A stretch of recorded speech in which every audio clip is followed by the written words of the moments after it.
So I'm going to kind of extend this video from yesterday about the transracial adoption thing.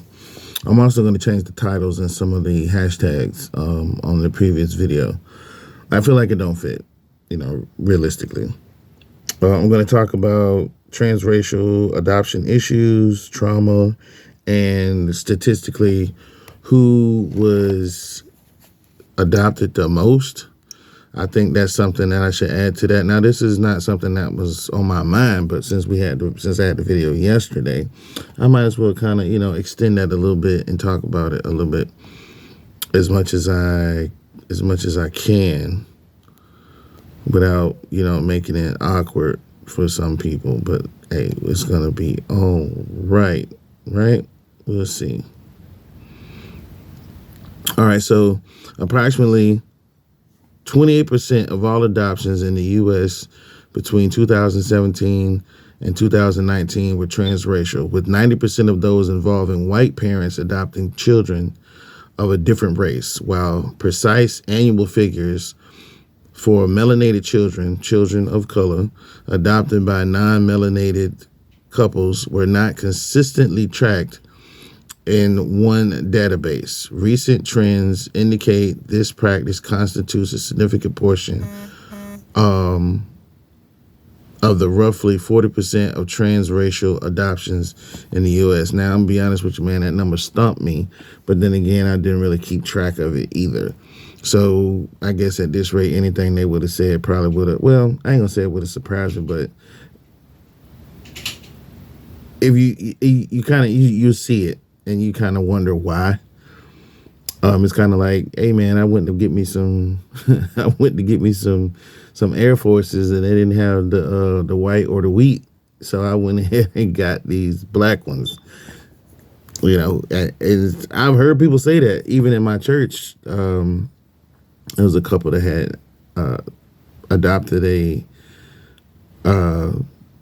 young baby. They went to another country to get the baby. And as a melanated person, in the back of your mind, you're like, why would you do that? Like, what's the purpose behind it? And then I thought about, like, is it like you kind of look at it like a accessory or an opportunity to do something different? Because I was like, what if you, as a black person, what if you just adopted an Indian child or Asian child? Because some people, I want to adopt an Asian child, specifically want to adopt a certain race. It's their choice. If they meet these standards, it's their choice, but it's still kind of in the back of your mind, be like, why so specific? It says the rising number of transracial adoptions increased by 58% between 2005 and 2007, and 2017 to 2019, outpacing same race adoptions. Transracial adoptions often include white parents adopting black, Asian, or Native American children, as has become more common historically,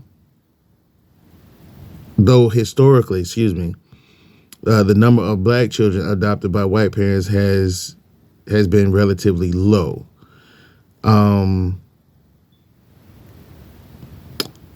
These adoptions include both domestic foster care, international adoption, which saw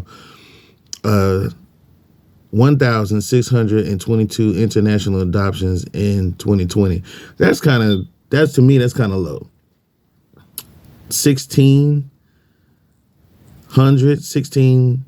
1,622 international adoptions. Now, I'm assuming that they went to another country to get the baby, and it doesn't say that. I don't know, do people come over here and adopt babies? Maybe I should extend this video and do that, because that would be interesting to know that somebody in Russia, well, no, they wouldn't do that. Well, somebody in Russia adopted a baby from America, or somebody. I'm gonna do that. That'd probably be a good part 3. And then furthermore, it says transracial adoption involves placing children with families of different races, presenting unique, complex challenges alongside rewards. Key issues include identity confusion, lack of cultural connection, experiences of racism, and potential trauma from social othering. Successful adoption requires proactive cultural education, open communication without race, and when possible, maintaining connections to the child's birth heritage. Now, this may not fit into this particular part of the discussion, but if you look up Tommy Davidson on Club Shay Shay, he was talking about what it was like to be raised in a white family. He had, I don't know if they were older siblings, but it was 3 children. He was the only melanated child. And he would talk about how his adopted mother, would educate him on who he was and how the world was going to see him as a black man. And I was like, that's pretty cool, but why would you not? You know what I'm saying? I would hope that if a child of a different race, when adopted into, I'm going to just say white family, was not educated on where they're from, their heritage, and what to expect of the world, that would be a real setback for the child. You can't just hide the child from the world, because, you know, there's this world, there's people out there that don't like them because of their skin color. I would hope that whatever race adopts whatever race, that you're educating your adopted child, on how the world is going to see them.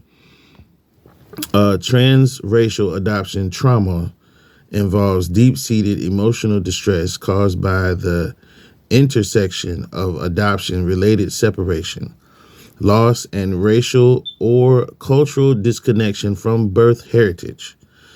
Adoptees often face double rejection, losing their birth culture and experiencing racism, microaggressions, or a lack of belonging in their adoptive environment. This trauma can lead to chronic grief, identity crisis, and mental health struggles like anxiety or complex PTSD. That is crazy, because when I see, because I don't know what y'all see, when I see families out here that adopt these children, I often wonder, what are they going through? What are they teaching this child at home? And it kind of goes along what I said before. It's important that they educate them and help them to understand who they are and where they come from. And if, so they don't feel this way, so they don't have mental health issues later on down the road, or social issues. White children are the most adopted race in the U.S., accounting for approximately 41% to 50% of finalized adoptions, while they constitute the largest group adopted. Black and Hispanic children are overrepresented in foster care relative to their population size and face longer wait times for adoption. That's crazy, because I wouldn't think so. I thought it had to do with you being a baby. Like, okay, it's kind of like, and this might be kind of crazy, but to say, like, when you go to a pet shelter, people adopt the cute little babies before they adopt the older animals. And a lot of them are, depending on where you at, they stay longer because they're not small. So that's an eye-opening thing too. It's kind of sad though, but at least they're alive, at least they're here, and they can be cultivated, and they can be brought into society to be upstanding citizens. I'm going to do another video on this too, because this is very interesting to me. I just learned something.